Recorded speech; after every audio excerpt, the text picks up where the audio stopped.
We're at the end. We are at the end. It's the last, actually it's not even the last episode. This is after the last episode. We're doing a final episode. We could not stop. We could not stop recording. We've got our delicious Japanese whiskey with us. I'm not going to say the brand name because I was informed not to, but it's amazing. Thank you, Jared, for obliging. Well, you guys have given us about 12 to 15 questions that we're going to go through. We've gotten a lot of questions during this show, and a lot of repetitive questions about how the show started and like how do we raise money and how much did we raise and how do we pick our guests and all that. And you guys have asked us all these questions. We've got the questions up on a giant screen, and Jared and I are just going to do our best to not make fools of ourselves. Yeah. And I think we've got liquid courage here, so I think we're ready to rock and roll. What do you think? Should we jump into this? Sounds good. So the first question is by @FurjohnM. He asks, what is the story of how High Resolution came to be? What inspired you to create this video series in the first place? All right. That's a big one. It's a big one. I remember the very first conversation we had where the whole thing spawned. And I remember being hysterical because I was at WeWork at the time. I was building, I was like, I'm really proud of the team that we built at WeWork, the design team. And teams are so hard to build. Like the chemistry is so important. They're delicate ecosystems. You need to edit the team constantly. But part of the thing about getting teams together is you need talent pools. And I kept looking back at the talent pool that was coming through, people that were applying. I just remember calling you one day on our quarterly phone calls, our check-ins. And I was just like yelling on the phone, like what the fuck? These designers don't know what their job is, right? Do you remember that call? I do remember that call, and I echoed right back at you. I mean, it had been a while since I had recruited for any design team, but my last leadership role was Teespring Design, and we face the same challenge. It's like when you are looking for talent within your network, you tend to find it because that's who you tend to surround yourself with, really smart people. And as soon as you look beyond that, there's a mix of people. And I think the pattern that we recognized and that you yelled really fucking loudly about on the phone was designers not understanding what role they actually bring to a business.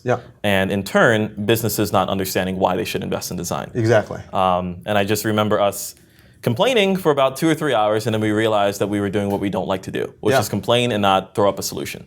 And then well, to me, there's a clear kind of character trait that I've recognized in myself over my 32 years of existence is that there's a relationship between the ratio of how much I whine about something and how much I can do about it, right? Meaning, I don't whine about things I have no power over because what's the point?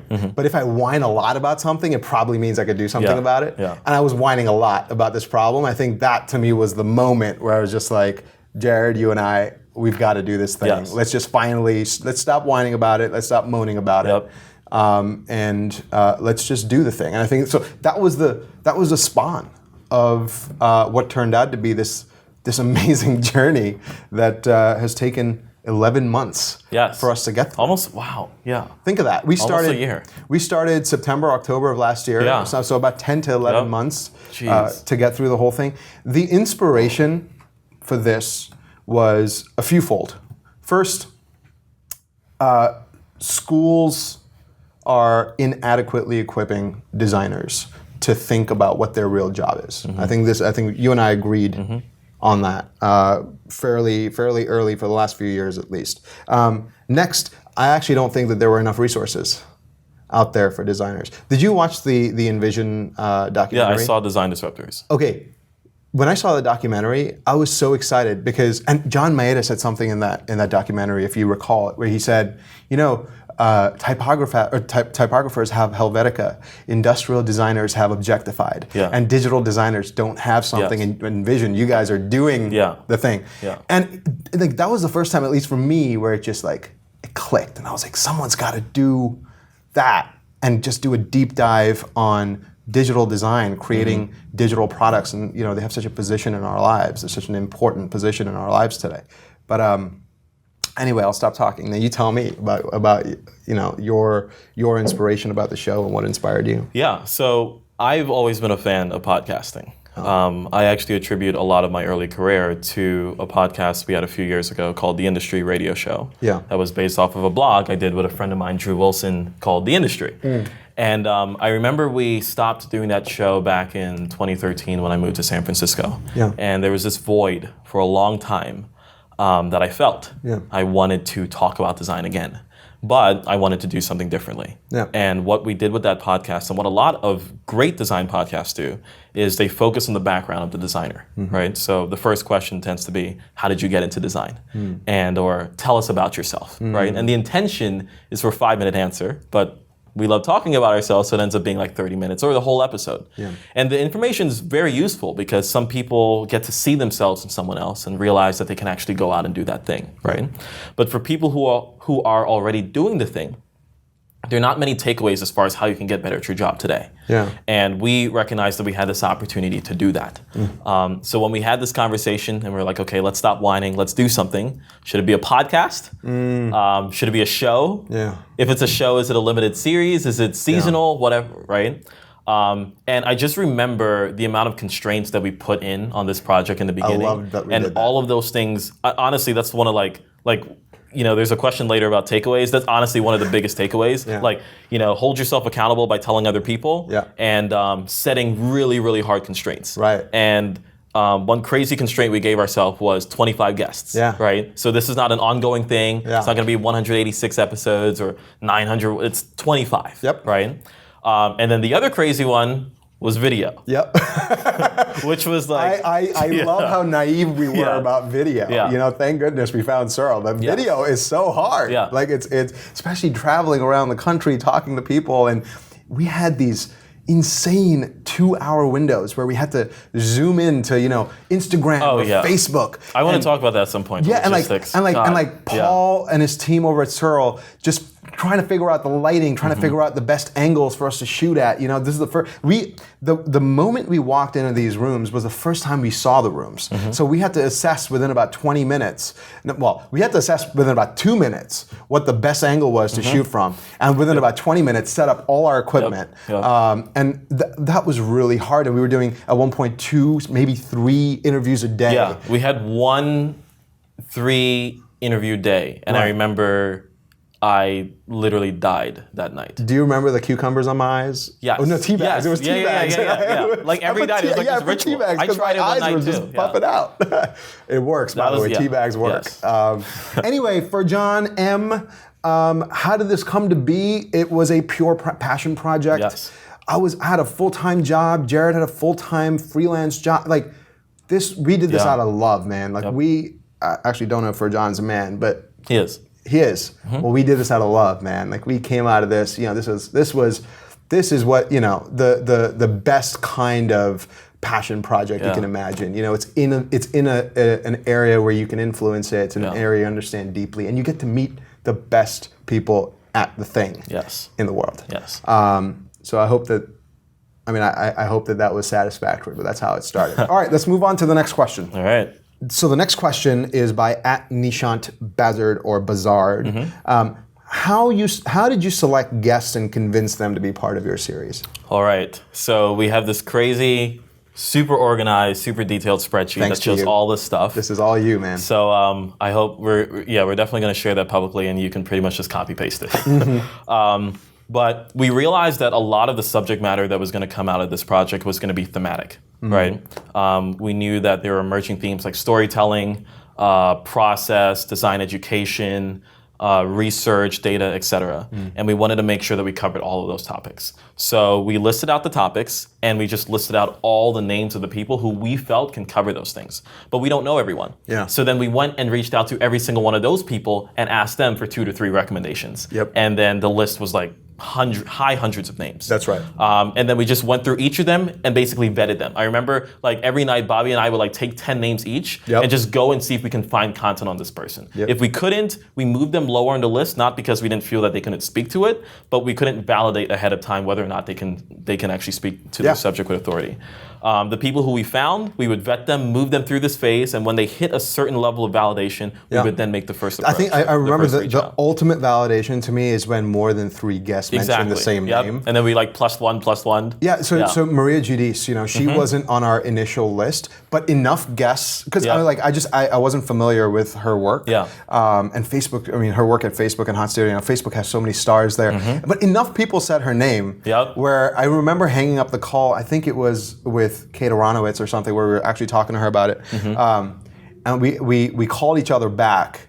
And we were like, okay, who is Maria Giudice? Yeah, this is like the third time. She's been mentioned in like 2 days. Yeah. And she was an amazing guest. Yeah, she was. Yeah. So once we got them to that stage, we reached out to them. Some of them were just on board.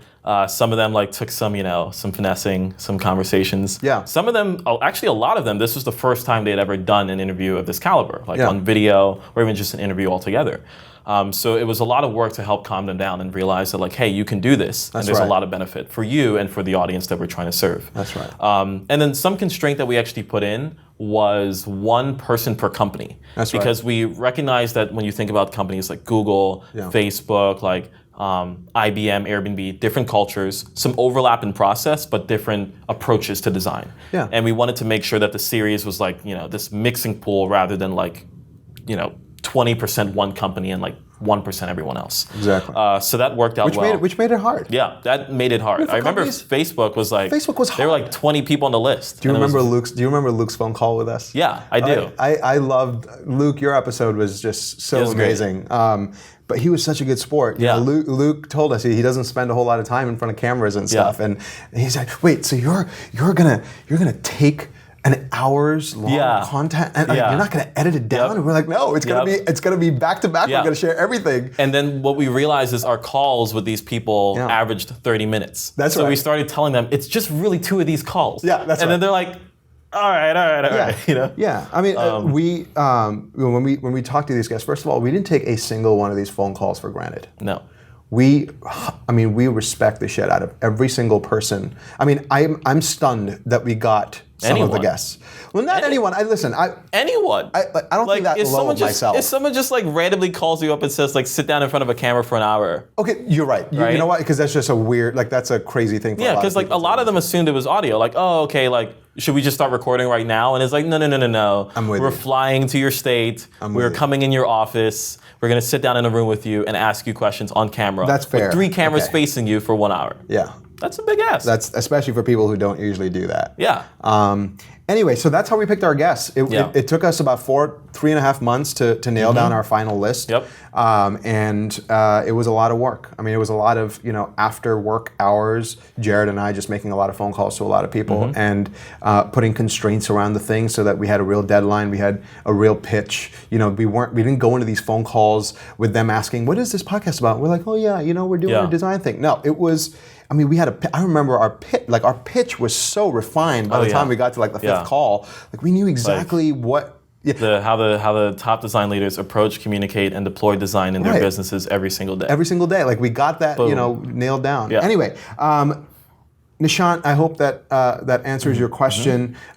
If any one of you guys are starting your podcast, if you're starting a design podcast, really any podcast, and you're going to have guests on it, you've really got to treat that guest like they're the world, because they really are. They don't owe you anything. They don't owe you their time. Especially these kinds of people, the best people, time is a very valuable resource for them, and everyone wants their time. Yeah. And so when they decide to sit in front of a camera with you, you really want to make sure you've got your shit together. You really want to make sure that you've got your A game. And I think Jared and I got better over the series, but I feel very comfortable saying that we brought our A game from the very beginning. We didn't take anything for granted, and I think every guest we spoke to, they smelled it. Yep. And they just knew that this was going to be real. And you follow up. That's right. If they do it, you follow up, you thank them. If they don't do it, you follow up and you thank them because they gave you time. All right, let's move on. Let's move on to the next question. So, next question, how did you find your sponsors? Okay. This is, so this is kind of a chicken and egg problem, right? A lot of people that start podcasts, the first thing they start thinking about is how am I going to afford doing this podcast? I actually think that it's probably not a chicken and egg problem. It's just a question of priorities. You don't want to go to a sponsor. especially people like Squarespace who are so like, and by the way, our four amazing sponsors. We've got Squarespace, IBM, we've got Envision, and of course Surl Studio, Surl Video. You don't want to go into these conversations with kind of an aloof mindset that you're still trying to figure out what you're trying to do. Yes. The first call, I remember talking to Squarespace the first time we reached out to them. We already had 14 of our guests locked in. We had days, we had times, we had PR commitment from these large companies. There was no question that this thing was going to happen. The only question was Squarespace going to ride the wave with us? And I remember sitting down with Squarespace, talking to Mimi, who was leading this thing there, and talking to Derek, and I had the deck, our sponsor deck. And the sponsor deck was, here's how much money we need. Here's why we need the money. By the way, here's all the faces of people that are going to be on this thing, and they're all recognizable faces. Yep. And here's when that first video is going to air. And by the way, we're looking for a senior sponsor and a junior sponsor. And we'll release the deck to you guys so you can see how we framed all of this. Yeah. But when Squarespace looked at the deck, there was really not a lot a questions. Yeah. You're right. But the question was actually, so why did you do this? Yeah, it was because all the questions around the logistics were answered. Yeah. There was no room for, is this going to be real? It was so clear that we're going to manifest this thing. It was going to be real. And I don't know if it was lucky or that we were just prepared, and I like to believe it's because we were prepared, but we got 100% of the sponsors that we went after. And a giant shout out to Surl Video.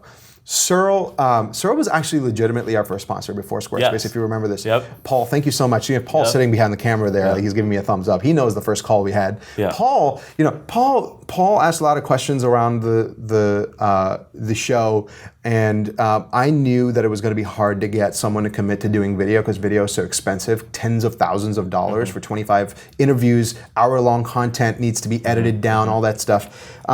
It's just a really expensive project for a company like Surl. But the frame that we had with Surl was, and are you okay with me saying this, Paul? The framing that we had with Paul was, we have a few guests. We don't know if we're going to get any other sponsors. We can't promise that we will. But give us your first number that you think this is going to cost you to do. And he gave us the number, and we didn't flinch, and we said, okay, no question. Here's what we'd like to do with you. If we don't get sponsorship, we're going to give you an ad spot. And hopefully you get your money back by getting clients, by looking at the show. If we do get sponsorship, we'll give you the ad spot, and we'll give you exactly the amount you asked for. We're not going to give you any less. Like, there's not going to be a negotiation. And I think, Paul, I think you appreciated that, and you believed in us that we were going to get the sponsors. Thank you. Thank you. And we did. Yeah. And we got the sponsors. Yes. And then the calls with Envision. Envision obviously. I think you were on the call. Yes. With Envision. I mean, they've got a content strategy for their company that's amazing, and they saw exactly what we were doing. And Clark he sent me an email. He said, "So this is how much of a." I remember Clark sending me an email saying, "So this is a $70,000 email," because we were asking them for $70,000, and Clark was like, "So this is a $70,000 email." I was like, "Yep." He was like, "All right, let's do a phone call." Yeah. I remember that so well. It's just very fond memories that I have of the sponsors. So do you want to add anything to that? I think the other crazy thing is that we actually started filming before we had sponsors locked down. I remember. It was just Surl. It was just Surl, right? And I remember when we were making our deck, we had the version that we gave to IBM, to Squarespace, and Envision, and we were telling them. It was actually crazy how we sell this thing, because we were like, this is the next big piece of design education that's going to hit our industry. That's right. So it's really a matter of whether or not you want to be a part of it, right? Which is funny, but you present a deck and there's some seriousness to that, right? That's right. If you just come out and tell a sponsor, hey, give us money, their natural response is like, for what reason? Like, what am I going to get back, right? Especially if the audience that we're going to be giving them is an audience that already knows about their brand, right? But what we were telling them was that the content that we're putting out is unique. It hasn't been done before. Right. Yes, there have been podcasts, there have been interviews of these people potentially, but the deep dive conversation we're going to have on how design actually makes an impact in business, this is the thing that you want your brand associated with. That's right. But looking back, it's scary, but I'm so proud of the confidence we had going out and filming 20% of our episodes without a single sponsor outside of Searle. That's right. And they just came in. I remember we were like in an Uber from like one interview in Brooklyn to another interview in Manhattan. That's and right. on that ride, like Bobby is like, he gets an email and he's like, guys, Squarespace is it, right? And we're like, we're like freaking out, and like our Uber driver's like, look at these guys like talking about, right? And Paul was in the car. Do you remember that? Yeah. But then you finished the email and it wasn't actually locked in. It was just like, hey, we're moving forward with the conversation. He was like, guys, I remember that. It's not bad news. Like they're kind of in, right? But like, it was great though. It was great. But we'll definitely release the deck. And do you remember what Gentry said about naive obviousness? The bell curve that Steve Jobs talked about. Yes. It's like one of my biggest takeaways from the show. This project was that to me. It embodies it. Yes. And maybe we'll get to naive obviousness in a bit. But okay, should we move on to the next question? Yep, next one. Okay. So Furjan M. and Ferrar Gueyes ask, how did your understanding of design evolve over the course of these interviews? What insights influenced the evolution the most? Okay. So evolution, there's evolving, there's like clarity. Something that crystallized for me, so in some sense it was an evolution of my original thought, is the fact that the digital design space is such a young industry. Right. So it's very clear that we are all still figuring it out. When you think about design heroes for people, right? The thing with defining your heroes is you feel that there's no fault in them. Mm-hmm. Like they have everything figured out. And then you sit down with this person, you have an actual conversation with them, and you realize, no, they actually do have a lot of shit figured out, but they also have questions themselves, right? And I remembered like the 20 to 30 minutes we would spend just like having casual conversations with our guests before we start recording, and then the natural one we'd have afterwards. I actually wish we recorded all the after conversations because sometimes they were amazing. But you realize that there's a lot of things that we're still figuring out as an industry, right? Even simple things around like our titles. Like one person calls himself a UI UX, another person calls himself product, another person, things like that, still being figured out, right? What does the designer's track look like? Should everyone become managers, or is there something like a lead or a principal track, right? All these things are questions that all these design leaders are still facing every single day. So that evolution of thought, or that clarity of a thought, really relaxed me when it came to my personal design career. Where I was like, okay, there's a lot of things that I'm still figuring out, but we are all actually still figuring it out together. And that actually creates a new opportunity for the industry, where we can be more honest about these big questions we still have as a community. Instead of this like, notion of like, we hide knowledge from each other, I feel, right? Like some person over here is like, well, we have all this figured out. Or worse, purport to have knowledge that we don't have. Exactly. Well, that's the worst, right? But yeah, I think that is something that evolved, for me, would not be the word, it'd be clarity. It's like, and it was a good thing to get clarified for me. Where it's like, okay, there's a lot for us to still do. There's a lot for us to still figure out. And a series like High Resolution just brings more clarity to that. Absolutely. Or as you might say, we bring it into a slightly higher resolution. Sorry, that's. I'll give you dead air so that can just sink in. You should totally. Just let people listen to that for a bit. Oh, it's terrible. Why did I go there? I'm blaming it on the alcohol. And that's, I think that was a big one for me. It kind of leads into this other thing too. It's kind of like 1B. Which is, there are very few questions in design that have an absolute answer. Right? So if you're like, how should design process work? We heard 5 to 10 different variations. There's no canonical example. Right? Yes. That was a big one. That's like that was by, like, to me, that was the biggest.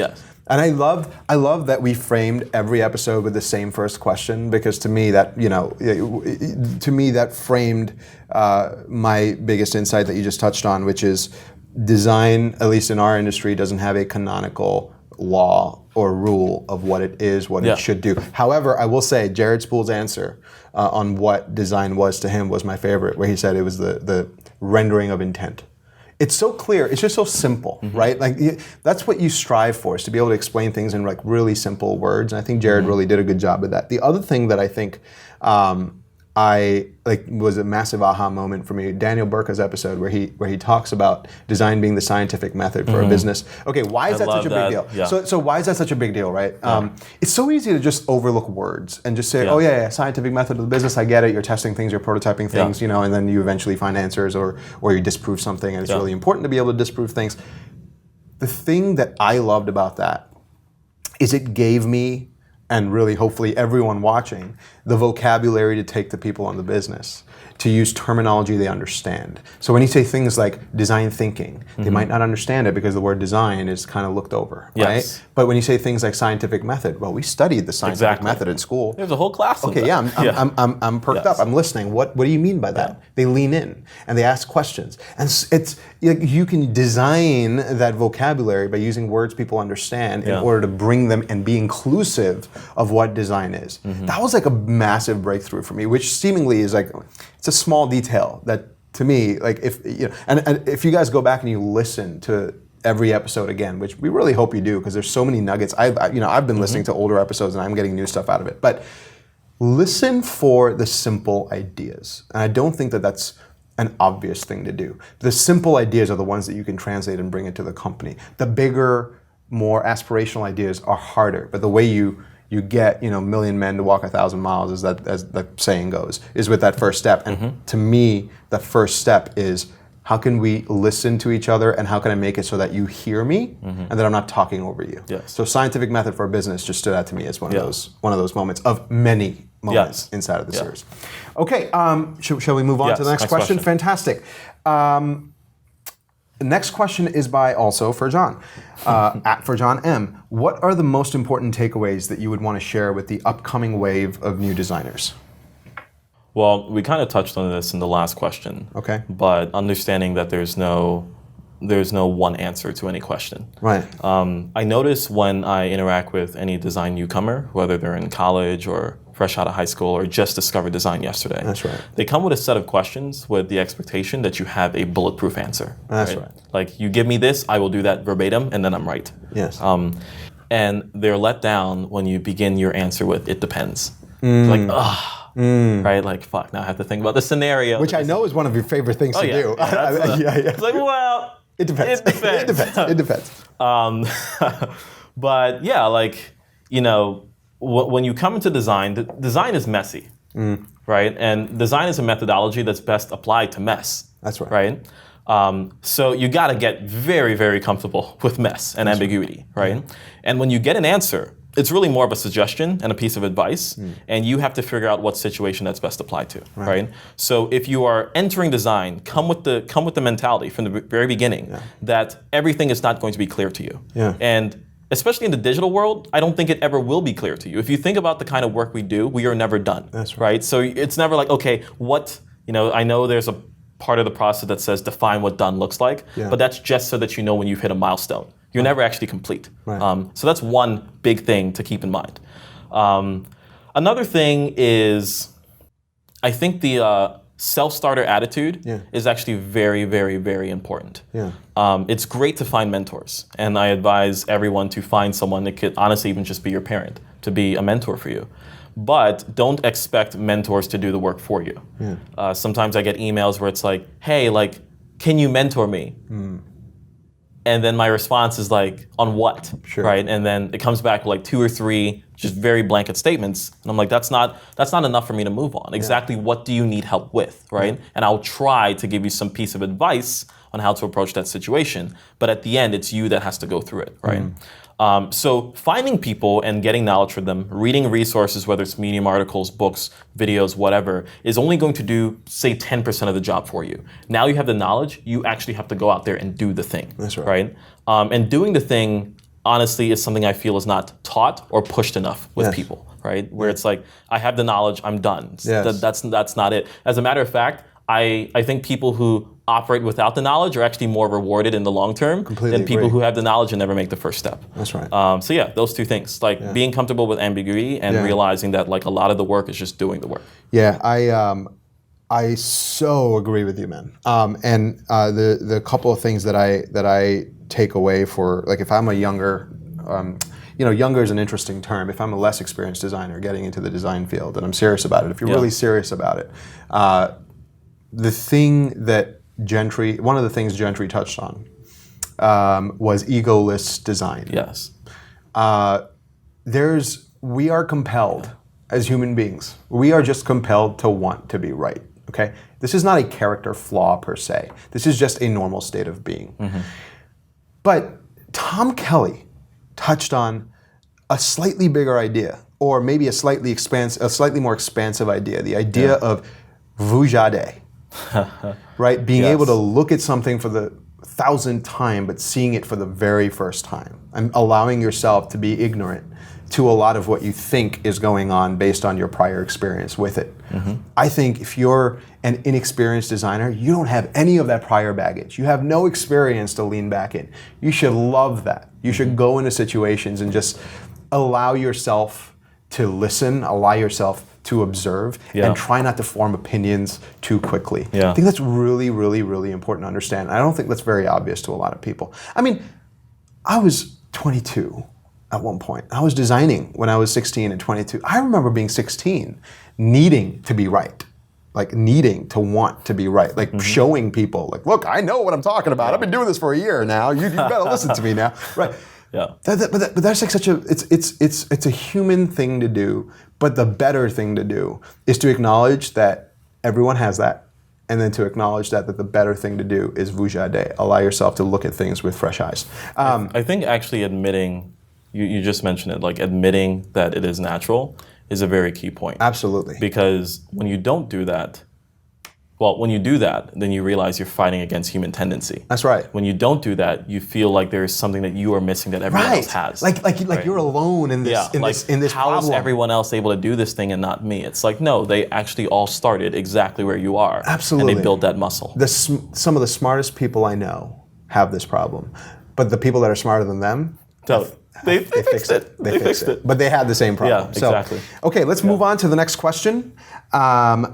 The next question is by Jenny_Ho. Okay. A HCD, human-centered design. Human-centered, sorry, I'm thinking of like HCI for some reason. A human-centered design mindset can take time to nurture. As a design leader, are there specific mindsets you still find tough? You mind if I start on this one? Yeah.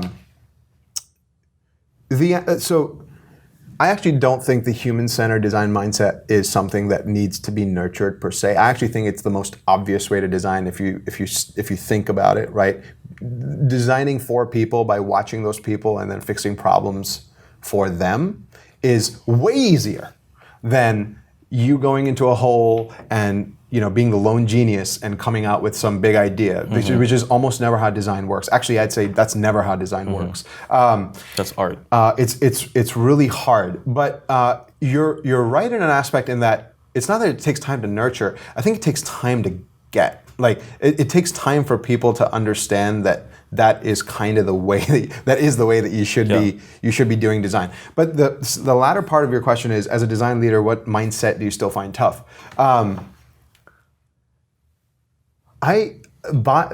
Maybe by far, the mindset I find the hardest is to meet the expectations of how non-designers think design managers should work.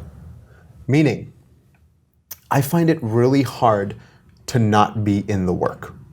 Does that make sense? Yeah. Like this manager versus doer, manager versus maker mindset. It's hard for me to stay in the manager side.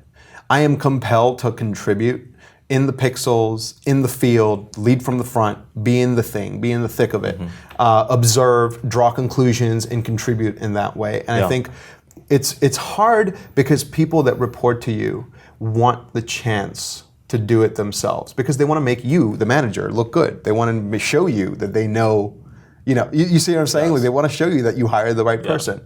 But in reality, that's stemming from a place of ego. The better thing to do, I think, is for managers to say, no, I'm rolling my sleeves up. I'm getting in this with you, and we're gonna talk about it, and you're gonna hear me out, and I'm gonna hear you out. And I don't know that I have the answers. I probably don't have the answers, but I need to be a part of this in order to contribute. I find it really hard to sit in the back and kind of watch the thing happen. I mean, I don't know if that necessarily answers your questions, but I feel like I'm more of a maker manager than a manager of makers. Does that make sense? Interesting phrasing. Yeah. Phrasing's fun. Phrasing is fun. Can you restate the question? Yeah. The human-centered design mindset can take time to nurture. As a design leader, are there specific mindsets you still find tough? Okay. So I guess in the first statement, it's implied, how can you nurture? When I hear human-centered design, the other word I also hear is anthropology. And anthropology, as we know, is the observation of people. But, you made a point earlier about how you frame something has a huge impact in how it's received. When you were talking about the scientific method. So for anthropology, another term I like to use, which is more accessible, is people watching. Lots of people like to people watch. You go into any coffee shop that has a window that you can see outside. There's 2 out of 3 people sitting on that bench, staring outside, looking at people. Right? When you look at people, you recognize things, you observe things. Right. After a while, you recognize patterns. And those patterns either look strange to you, they confirm earlier assumptions, or they disprove previous assumptions. Right? And the next step, which is where design comes in, is acting upon that information, right? Towards a goal that was previously defined. So if you are working on a product or a project and you have to deliver on goal A, people watch, right? You can people watch by bringing people in and doing user research.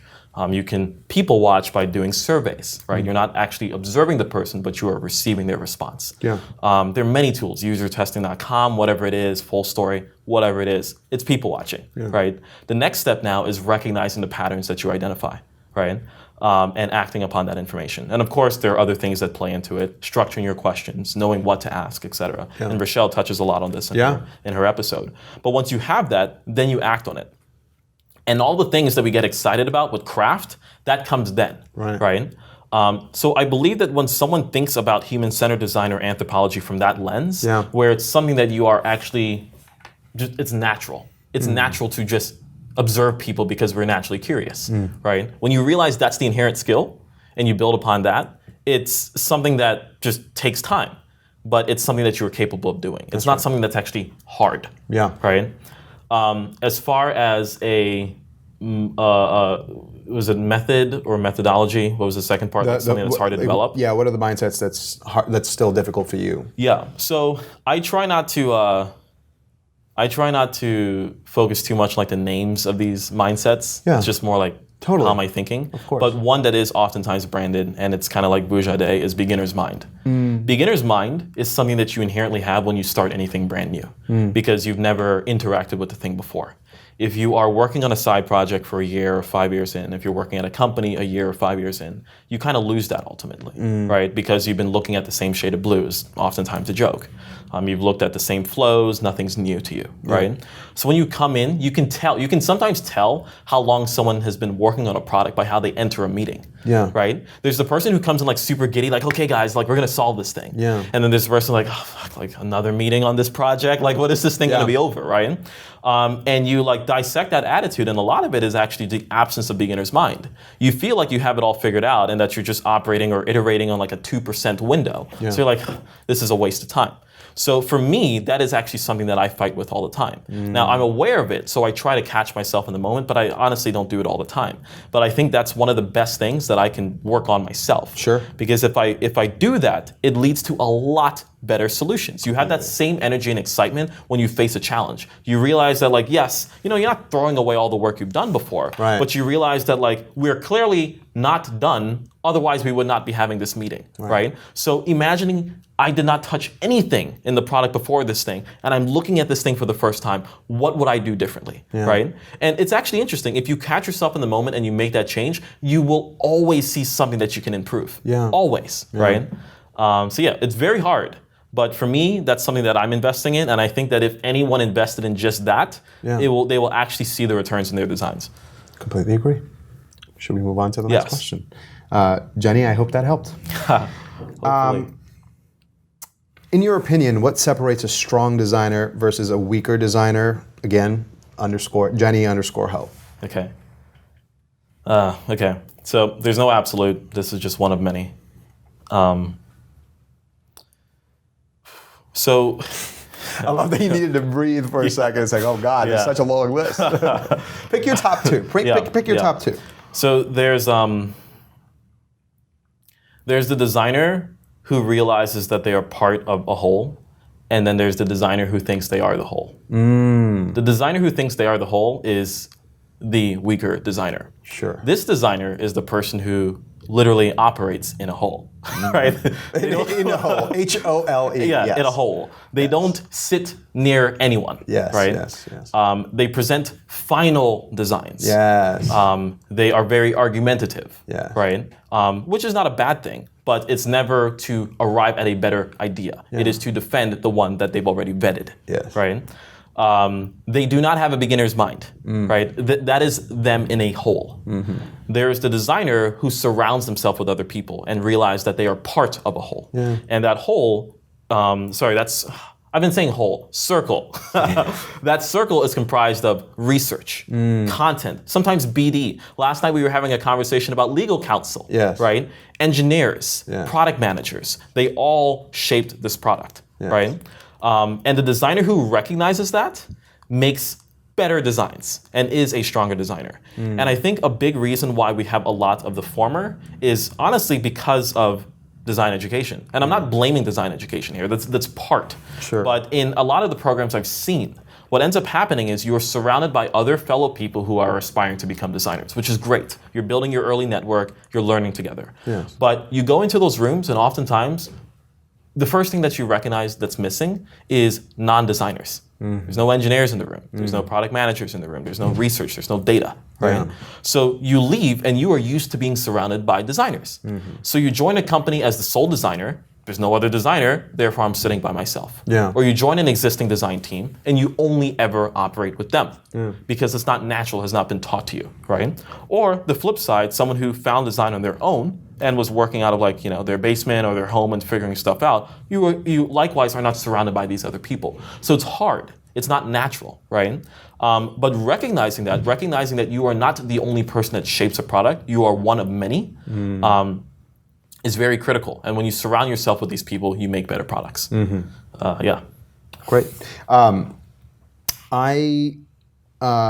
It's interesting that you mentioned whole versus unwhole designers. I think, and there's a point in which having a specialty makes a lot of sense. But I think some of the best designers in the world try to make themselves WHOLE, like whole, as in understanding the entire spectrum of design, understanding how to do every phase. And they might not be experts in the whole thing, but being curious about how each of those steps work, doing some of the user interviews and working with real researchers who do that full time, doing some of the programming, working with the developers, deploying code, where, Cap talks about this in his episode, where everyone at Etsy had to, at some point, write code and deploy code. Even their office manager. That's right. Doing some of the visual design, maybe that's not your strength, but actually doing it because you're inquisitive. You want to learn how to get better at it, right? It also helps you empathize with those people. That's right, and it's the counter argument to that is like designers that are just focusing on all the wrong things. Doing work that's going to get an award, like a visual design award. Okay, so let's step back for a second. That in and of itself is not a bad thing. If you're a great designer and your work's getting awarded, you deserve it. You should get awarded. But to do work because the outcome is that you need an award, this is why I left the agency world. This is why, I left the agency world 8 years ago, and I'm sure things have changed over the last 7 or 8 years in the agency world. But while I was there, the number one, the best impact a designer can have in an agency is winning an award, because awards yield higher paying customers. Well, it yields a little logo on your site that says, "Yeah, I just got the Cannes Lion, the gold Cannes Lion," and then L'Oreal wants to give you $2 million because they want you to design their next campaign. I get the business sense of that, but designers, like the intent of why you're designing and what you're designing and should you design something, those questions really matter. And I think weak designers or weak-minded designers don't ask those questions, because what they're focused on is what's going to get me paid, what's going to bring me, what's going to push me up the ladder, into the next seat that's available in the leadership position so that I have control over more. Yeah. And I was there. When I was 22, 23, I remember wanting so badly to run design of this agency that I was in, or run like a component of design. I didn't even know what the fuck design was. Like, I didn't have this level of understanding, the understanding that I have right now. Like, I wasn't a full-fledged designer. My strength back then was visual design. But of course, after leaving that world, I saw the real world and how businesses operate, like real businesses, how they operate. And it allowed me to take a step back, tone down the volume knob in my head that said, it's ego, I want to push forward, I want to be the best, but turn that down and just study design. And that's what I've been doing since I was 22 years old. It's a decade ago. For the last 10 years, I've just been studying how the best people design, how the best businesses think about design. And I think great designers do that. Right, like I think, and I'm by no means am I saying I'm not a great designer, okay? But if you aspire to be a great designer, this is something you have to do. Turn down that ego knob, turn up the empathy knob, turn up the knob that says, I'm going to listen to you and I want to learn from you. And I think over time, over the long arc of your career, and careers span decades, I don't plan on retiring anytime soon. Over the long arc of your career, you look back at those earlier years, and you'll be so proud that you designed things for the right reasons, you learned from it, you worked with great people, and that the actual impact of your design was measurable in a good way, right? And I think strong designers look for that. Okay, I'm gonna combine the next two questions. Next two questions were asked by @StuartSC.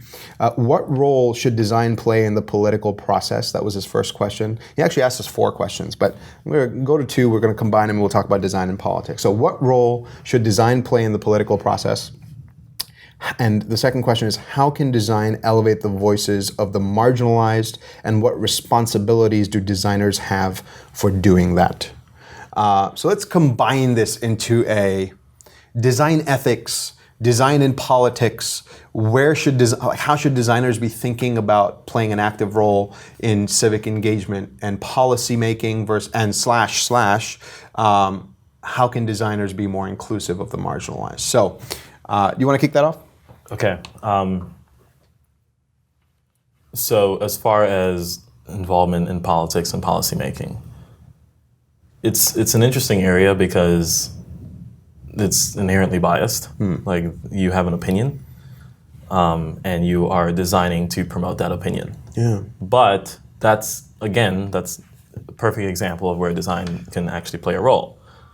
If design's purpose is to solve a problem and to identify an intent and create a feasible outcome, then whatever position you are advocating for, whether it's state policy or national policy or international policy, you have to identify the side or the thing that you're trying to promote. And then you have to define actionable goals that you can achieve. That's right. And then all the things that we said before come into play. Observing what exists. I remember in our conversation with Andrea Mallard from Omada Health, she was talking about how Omada entered the health space, which is very, very old. Lots of bureaucracy and billions of dollars, potentially even trillions of dollars in that industry. And something that they did was they did not approach that industry with the disrupt mindset, which is a term that you often hear in Silicon Valley. We're going to disrupt this thing. Instead, they respected the incumbent. They realized that it was the incumbent for a reason. At some point, it thought it was disruptive, right? And they recognize what is good, they preserve those things, and then they recognize opportunities for improvement and for innovation, and then they innovated there, right? So likewise, when you are trying to, if you're doing anything in politics and you've defined, you've recognized an opinion that you want to take, you've observed an opportunity to improve in that space, and you want to now apply design to that. You're applying that process. You're not coming in to disrupt. You're coming in to observe, what currently exists. I love that. Right? You're coming in to observe what currently exists, what works, what does not work, and how can we iterate to a better outcome. Right? So that might be taking a bill and breaking it down and realizing the entire thing does not actually need to be thrown away. Maybe 40% of it should be preserved because it's really good. Maybe the people who decided on that 40%, they were onto something, so let's involve them in redefining the other 60%, right? And iterating and realizing that whatever you now put forward is not exactly perfect, but it is an iteration, and you can continue, right? Yes. So this is design applied as an abstract methodology to the creation of policy. Yes. As far as like a designer now sitting at their computer Absolutely. in Sketch or Photoshop or whatever tool we're using nowadays, that's a little bit different, right? You're not designing policy. Yeah. But you can design the campaigns and the rallying and the attention that's brought around policy that is being changed. Yes. And that is where opinion heavily comes in now, because you're taking a side. Yes. And there's nothing wrong with taking a side, right? When you take a side, your goal now is how do you make this side as visible as possible? And that is your goal. So you are, again, applying the process of designers. Well, the people who we are trying to reach, where are they? Are they even on the internet? Yeah. Right? Should we be getting back to physical Absolutely. print and going down into streets and putting things on the wall? Yeah. Right? Maybe that's how we can actually find them. Or are they online? Where are they spending their time? Is it Snapchat? Is it Yes. Instagram? Let's put things in front of them. Right? That is, it's broad because it's a very, very like. We can spend hours talking about this, Yes. but if we're talking about policy, there's a way to apply the methodology of design on an abstract level to that. Yeah. If we're talking about the application of like digital design as what we do, Yeah. then it is about identifying what is your goal, which starts with what is the side you're taking. What is the thing you're trying to achieve? Is it visibility around a cause? Is it information? Is it behavioral change? Is it that people currently see it this way and you're trying to help them see it that way? Yeah. When you define that goal, you apply the process. As far as the other thing that came up, which was like marginalized. Yeah. So Christy Tillman spoke a lot about this in her episode. Yes. And there was one insight that she made, which was just so crystal clear. Earlier, you were talking about taking the very simple statements and not overlooking them. This was a very simple statement she made. Yeah. She was like, if you were designing for 60% of X, and you have a whole bunch of Y in the room, Yes. you can't. What the fuck, right? Like, you're not going to be able to solve that thing because Y is not X. Yes. So how do you solve for X? So hold on, You involve- I want to make sure, I want you to rephrase that, and everyone listening, I want you to re-listen to that, because, and let's not use X and Y. All right. Let's use something identifiable like Latino and white, or black and white, or Latino and black. Okay. Something people, rephrase that, all please. If you were designing for black Yes. and you are white, Yes. there is only so much you can understand about black because Absolutely. you are not black. Yes. How do you solve for black? You involve black, That's it. right? That's it. Simple idea. Right? If you are building, okay, you have a company right now. Yes. Right? And are you talking about it?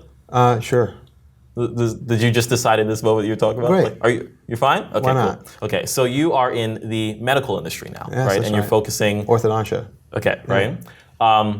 Your teeth look pretty good. I've got a bad boy in the front. Okay, I think my teeth are pretty good. I like you guys are pretty good too. Right. I do smile Okay, a lot. all right, so if I worked at your company, right, there's only so much I can understand. I've never had braces, right? So if you're like, hey, we are building a product that is going to improve this for you, and I was the one saying this to someone who has tried braces X amount of times, they're like, well, what can you possibly tell me about improving the process? You've never gone through that yourself, right? Yeah. And like, I can't lie and say that like, well, empathy, like I can feel it in my, no, right? Like, I can say that like I don't have the thing, but me applying empathy is actually involving someone who has and saying, hey, can you work with me and brainstorm with me so that we can create a solution that actually works for this person, right? And I think it's actually it's simple as that. Like if you're trying to solve for marginalized and you are not the marginalized, involve the marginalized, right? And this can be, hiring designers or product people who represent those communities because the benefit there is they have the same skill set and methodology as you. So they are there and they're now going to apply the same framework of thinking. Or if you can't find them, use your research. Involve those people. It's like, hey, we recognize this problem for you. First of all, do you actually have this problem? Because we can't really say with absolute certainty because we've never experienced it. Okay, you do? Okay, can we get 1 minute of your time? Like, if it's 10 minutes a week or 10 minutes a month or whatnot, to just come in and see what we've done so far and let us know if the thing that we are heading towards is a solution that will work for you. Right. If not, help us course correct. Right. If so, give us the green light. Yeah. I think that's it. Yeah. This is such an interesting place for me because I generally don't outwardly like relay any of my political views or like yell about politics because they're mostly not in my control, right? So as I said earlier, how much I whine about something dictates how much control I have over it. I don't control policy. I'm not a U.S. citizen, but I completely understand the need for people to vocalize their angst in a effort to safeguard those who have been marginalized. But my understanding of this problem is, as long as we have party politics, I don't care how great of a designer you are or what your message is. As long as there are parties involved, you will always have 2 to 3 to 4 different sides of an argument, right? Yes. So if I just left that on the table for a second, I don't see us getting rid of our parties anytime soon. So if I'm being realistic, I don't know that we have a whole lot of control over the outcomes. What you can hope for is, thank goodness, we live in the United States, so every election is cyclical, and every 4 years you have a chance to redeem yourself on either side. Right? So under the last 8 years through Obama, the right wanted to redeem itself, and it did through Trump. And before Obama, the right gave us Bush because they wanted to redeem themselves through Clinton. The point is, where I think we as a society can maybe have the most amount of control is to inform the electorate, right? To empower the electorate to think and ask questions. And as long as we have parties, the questions they ask will be biased. They won't reach out to the other side, and they won't think about, you have two eyes. Perspectives, the word perspective, when I think of perspective, I think of eyes, because you've got two eyes. You can't shut one eye and expect a full view. You kind of need to keep both eyes open. You need to reach out. You need to understand the other side. If you can't vocalize the other argument, you don't understand the argument. Yeah. If you can only vocalize your argument and you scream about it, you're not listening to the other side. And it's a shouting match. Yeah. And if you want change to happen, you're not going to bring change through a shouting match, right? Intent is also so important, right? Let's use the heroin needle. If I designed a heroin needle to deliver heroin in a painless way, you could argue that that's bad design. But you could also argue you could use the same needle for vaccinations, painless vaccinations. So the delivery mechanism matters, right? Now, my intent was bad, which makes me a pretty bad designer. But the thing that was designed in and of itself is not bad, right? Now, you kind of look at you can frame a lot of the logic of what gets said in kind of similar terms. When you talk about things like tax reform, healthcare, open borders, immigration. Today, Trump announced that he's banning trans people from the military. Like, that's awful. And there's a lot of stuff that's either right or wrong. And you really can't argue whether things are right or wrong when it's crystal clear it's wrong, right? Like, banning trans from the military, like, to me, that's wrong, right? That's an absolute. That's an absolute. Yeah. But here's the problem, Jared, is that I actually believe that most of the other arguments are in the gray. I don't think they're black and white. Because if you listen to the other side, and I have a lot of friends with diverse perspectives. I know people, I'm friends with people that voted for Trump, all right? I spend time with these people. And you listen to their arguments, and they sound logical. I mean, it's batshit crazy. But in their bubble, that argument makes sense, right? Now, when you extrapolate that and you look at it, you have the same problem on the left as you have on the right. In our own bubbles, our arguments make the most sense. The best thing you can do, lose parties, teach people how to learn, ask questions, and find answers. And I think the best thing we can do is to promote the study of design in schools, right? If you're a young person in a school learning history, learning math, learning literature, you should also learn design, because the framework of design forces you, if you do it right, forces you to make no assumptions, draw a hypothesis. Healthcare is, universal access to healthcare is good or bad. Open borders are good or bad. So you frame your hypothesis, and then it gives you the lexicon. It gives you the vocabulary to just kind of ride the rest of that path into finding an answer to whether or not you can debunk your hypothesis. And if you teach people how to do that, and most people don't know how to do that, if you teach people how to do that, that's how, it's got to be a bottoms-up thing. You make change happen where people feel the pain the most, but the way you make that change happen is not by shouting, it's by teaching people how to think. And I guarantee you, if I put you in a room with a Trump supporter, if you put me in a room with a Trump supporter, we can have a perfectly logical conversation without shouting at each other and walk away understanding each other a little bit more. I remember in Rochelle's episode when she talked about debating and how she actually would encourage the designers at Spotify to engage in debate. Yes. Because it was kind of attempting to break down this notion of you have a very formed opinion about something, and it's so formed and so hard that for you it's an absolute, it's a truth. It's no longer an opinion. It is an opinion, but you don't actually perceive it that way anymore. And the issue with that as a designer is that you lock yourself in. You will never actually realize that there was a better version because you're like, well, I already have it, right? And with debating, actual debating does not actually, there's arguing and then there's debating, right? Debating, one of the best skills you can develop is just listening to the other person, right? You actually debate more effectively because what ends up happening is a lot of what you say is more you helping the other person clarify their own thought rather than you actually dishing out your own truth, right? And you spoke about like design being taught in schools. I think that version of design, at least for me, is what I think design really is, right? Where it's not assumptive, you are observing, and then based off of those observations, you are making steps towards some outcome, right? I would actually argue that if you're going to teach it in school, it should be taught before history. Because when you look at a lot of the things you learn in history, they are inherently biased. So you're actually not even asking the questions because you're assuming that what was given to you was absolute truth. Great point. Right? But yeah, like, but we spoke about earlier, like once you have the information, that's not it. Now you have to now act on it.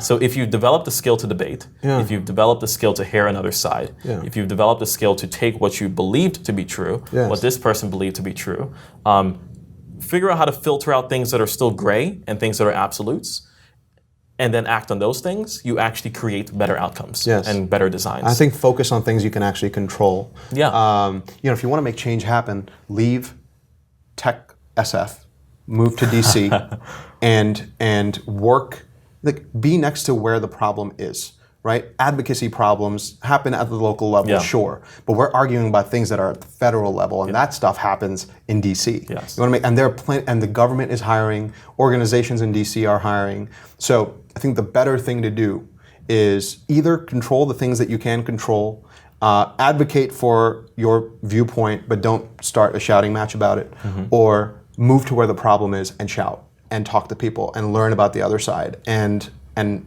of galvanize and mobilize people that way. I don't think this is why I don't tweet a lot. Well, I tweet a lot, but now it's about high resolution. But the reason I don't tweet about policy a lot is I don't think any politicians are reading my tweets. And I don't think most of the electorate is reading my tweets. And so by me shouting, I'm not really pushing the needle. I focus on the things I can control, focus on the micro, not the macro. And I think change happens bottoms up that way. Okay, well, Stuart, I hope that was a useful answer for you. Happy to expand on it a little bit more if you want to tweet us any more questions about it.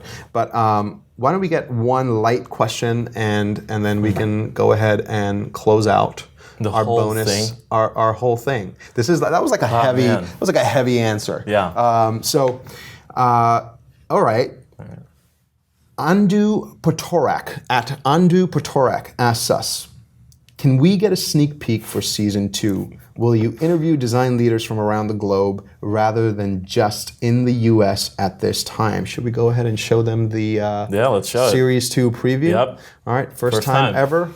World preview, high resolution, series 2. Thank you.